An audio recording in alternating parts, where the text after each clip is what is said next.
দ্বিতীয় মেয়াদে শপথ নেয়ার পর মার্কিন প্রেসিডেন্ট ডোনাল্ড ট্রাম্প বলেছিলেন তিনি সব যুদ্ধ বন্ধের পক্ষে থাকবেন এবং একজন শান্তির দূত ও ঐক্য প্রতিষ্ঠাকারী হিসেবে নিজের উত্তরাধিকার রেখে যাবেন। কিন্তু মাত্র 6 মাসের মাথায় দেখা গেছে তার ভিন্ন চিত্র। মধ্যপ্রাচ্য জুড়ে ছোড়া শুরু হয়েছে ক্ষেপণাস্ত্র। গত 13 জুন ভোরে ইরানে ইসরায়েলি হামলার পর মধ্যপ্রাচ্য জুড়ে ছড়িয়ে পড়তে পারে এমন এক সর্বাত্মক যুদ্ধের ঝুঁকি তৈরি হয়েছে, আর শেষ পর্যন্ত যুক্তরাষ্ট্রকেও এটি সংঘাতে টেনে নিতে পারে। ইসরায়েলের ওই হামলাকে ট্রাম্প প্রায় প্রকাশ্যেই সমর্থন জানিয়েছেন। ফলে নিজেকে শান্তির দূত হিসেবে প্রতিষ্ঠা করার তার প্রতিশ্রুতি এখন সবচেয়ে বড় পরীক্ষার সম্মুখীন। ট্রাম্পের সমর্থন তার অনুগত রাজনৈতিক গোষ্ঠীকে, যাদের অনেকে ডানপন্থী রাজনীতিক ও ভাষ্যকার, বিভক্ত করে ফেলেছে। তারা মনে করছেন ইসরায়েলকে বিনা প্রশ্নে সমর্থন দেয়া প্রকৃতপক্ষে আমেরিকা ফার্স্ট নীতির পরিপন্থী, অথচ ট্রাম্পের মূল নির্বাচনী স্লোগান ছিল এটি।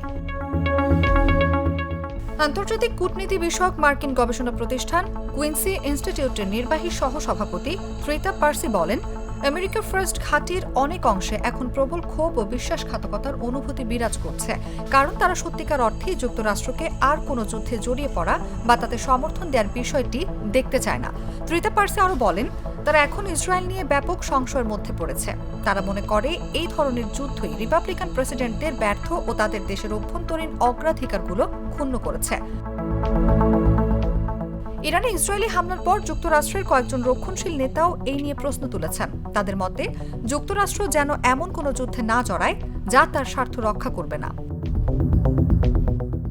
ইসরায়েল চাইলে যুদ্ধ করতেই পারে, ওটা স্বাধীন রাষ্ট্র, তারা যা খুশি করতে পারে, কিন্তু সেটা যেন যুক্তরাষ্ট্রের সমর্থন নিয়ে না হয়।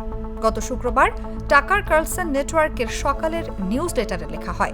নিউজ লেটারে আরও লেখা হয়, ইরানের সঙ্গে যুক্তরাষ্ট্রের যুদ্ধ হলে তা পরবর্তী প্রজন্মের সন্ত্রাসবাদের জন্ম দিতে পারে, কিংবা একটি বিদেশি এজেন্ডা নামে হাজার হাজার মার্কিনের মৃত্যু ডেকে আনতে পারে। রিপাবলিকান সেনেটর র্যান্ড পলও ইরানের সঙ্গে যুদ্ধে জড়ানো নিয়ে সতর্ক করেছেন এবং ওয়াশিংটনের যুদ্ধ সমর্থক রক্ষণশীলদের কঠোর সমালোচনা করেছেন।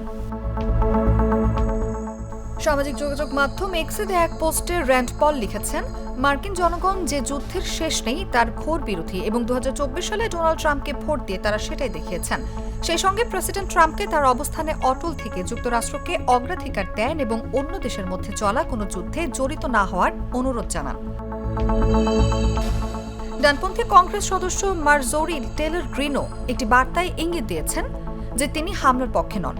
এর আগেও তিনি ট্রাম্পকে সতর্ক করেছিলেন, তেহরান পারমাণবিক অস্ত্রের অধিকারী হচ্ছে এমন ইসরায়েলি অভিযোগের ভিত্তিতে যেন ইরানে হামলা চালানো না হয়। যদিও ইসরায়েলের সমর্থকেরা ইরানের সম্ভাব্য পারমাণবিক অস্ত্র তৈরির হুমকির কথা উল্লেখ করে দেশটিতে হামলাকে যৌক্তিক বলে দাবি করেছেন। তেহরান বরাবরই এই অভিযোগ অস্বীকার করে আসছে। এমনকি ট্রাম্পের গোয়েন্দা প্রধান তুলসী গ্যাবার্ডও গত মার্চে এক সাক্ষ্যে বলেছে, আমাদের মূল্যায়ন অনুযায়ী ইরান পারমাণবিক অস্ত্র বানাচ্ছে না। ইসরায়েলের এক ঘনিষ্ঠ সমর্থক হিসেবে পরিচিত রিপাবলিকান কর্মী ও ভাষ্যকার চার্লি কার্কো ইরানের সঙ্গে যুদ্ধে জড়ানো নিয়ে সন্দেহ প্রকাশ করেছেন। রোববার ওমানে যুক্তরাষ্ট্র ও ইরানের মধ্যে পরমাণু নিরস্ত্রীকরণ বিষয়ে 6ষ্ঠ দফা আলোচনা হওয়ার কথা ছিল। তবে শুক্রবার ট্রাম্প সাংবাদিকদের বলেন, তিনি আগেই ইসরায়েলের হামলার ব্যাপারে জানতেন। অবশ্য তিনি হামলা চালাতে ইসরায়েলকে নিষেধ করেছিলেন কিনা তা বলেননি। যদিও মার্কিন পররাষ্ট্র মন্ত্রী মার্কো রুবিও ইসরায়েলের হামলাকে একতরফা বলেই উল্লেখ করেছেন। অথচ ট্রাম্প ইরানের উপর হামলার দায় চাপিয়ে বলেন, দেশটির পারমাণবিক কর্মসূচি বন্ধে একটি চুক্তিতে পৌঁছানোর জন্য তার আহ্বানে ইরানের কর্মকর্তাদের সাড়া দেওয়া উচিত ছিল। ইসরায়েলের হামলার পর কংগ্রেসে কিছুটা সমালোচনা হলেও বহু রিপাবলিকান ও ডেমোক্র্যাট এই হামলার পক্ষে অবস্থান নিয়েছেন। কিন্তু ট্রাম্পের ঘাঁটির একটি বড় অংশ, বিশেষ করে তরুণ ডানপন্থীরা, ইসরায়েলকে অন্ধ সমর্থনের বিষয়ে প্রশ্ন তুলেছেন।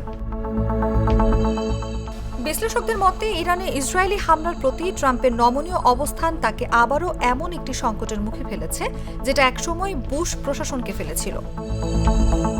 অনুভা বিশ্বাস, জাগো নিউজ। নাটা জেলি আর পানীয়র এক অসম কম্বিনেশন ড্রিঙ্কো। চিল থাকতে চান, ড্রিঙ্কো চাবান।